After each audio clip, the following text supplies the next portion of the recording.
అందరికీ సువర్ణ విజయ యొక్క నమస్కారములు. బహు విశిష్టమైన పంచముఖ హనుమంతుని ప్రాణప్రతిష్ఠ ఉత్సవం మాంట్రియాల్లోని హిందూ మందిరమందు అత్యంత వైభవంగా జరగబోతున్నది.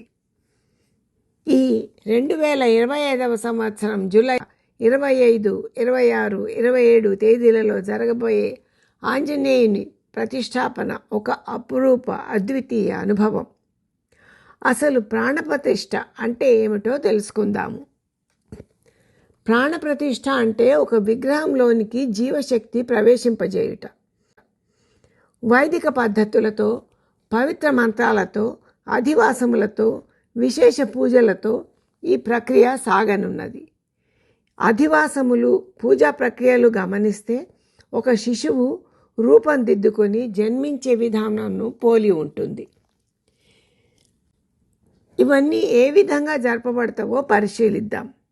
అసలు అధివాసము అంటే అందులో నివసించుట అని అర్థం. మొట్టమొదట శుక్రవారం జూలై 25వ తేదీ సాయంత్రం జలాధివాసం జరపబడును. జలాధివాసం అంటే విగ్రహమును నీటిలో ఉంచుట. జీవశక్తి ఉద్భవించుటకు నీరు ఎంతో ముఖ్యమైనది. ఈ ప్రక్రియ తల్లి గర్భంలో శిశువు పెరుగుతున్నప్పుడు నీటిలో మునిగి ఉన్న రీతి అన్నమాట.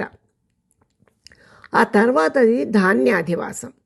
శిశువు పెరుగుటకు పోషకాహారం అందించే అన్ని రకముల ధాన్యములు అవసరమే. అందువలన విగ్రహమును నవధాన్యములలో ఉంచుటయే ధాన్యాధివాసం. ఆ తర్వాత పుష్పాధివాసం అంటారు. రకరకాల రంగురంగుల వివిధ సువాసనలు వెదజల్లే పుష్పములు మనసును వికసింపజేసేవిగా పరిగణిస్తారు.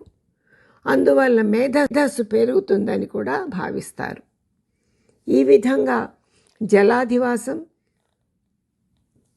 శుక్రవారం సాయంత్రం, ధాన్యాధివాసం శనివారం ఉదయం, పుష్పాధివాసం శనివారం సాయంత్రం జరపబడుతుంది.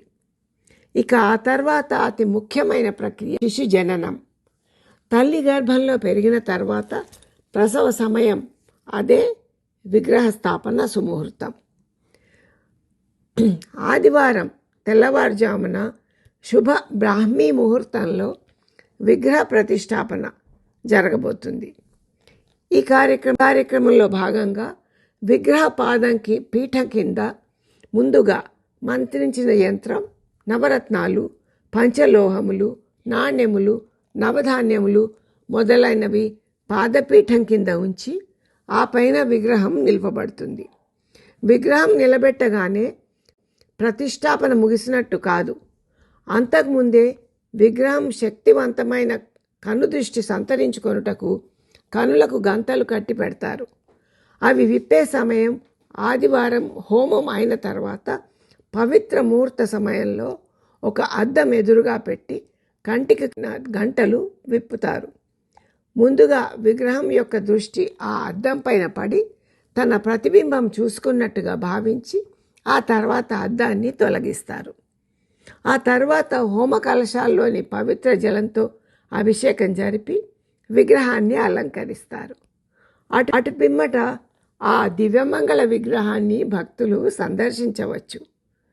ప్రాణప్రతిష్ఠ కార్యక్రమంలో భాగంగా విగ్రహ శుద్ధికి శనివారం నాడు ధన సంపత్తికి మహాలక్ష్మి హోమం, సమృద్ధికై శ్రీరామచంద్రుని హోమం, ఆదివారం నాడు ప్రాణశక్తి ప్రేరేపణకై స్థాపన హోమాలు, ధైర్య సాహసాలకై రుద్రహోమం మొదలైనవి జరగనున్నవి. ఇటువంటి అపురూప అద్వితీయ పంచముఖ ఆంజనేయుని ప్రాణప్రతిష్ఠ కార్యక్రమాలలో భక్తులు అనేకులు పాల్గొని తరించవలని కోరుతున్నాము. విశేష విధులు జరిపించి పుణ్య సంపద కూడా సంపాదించగలరు.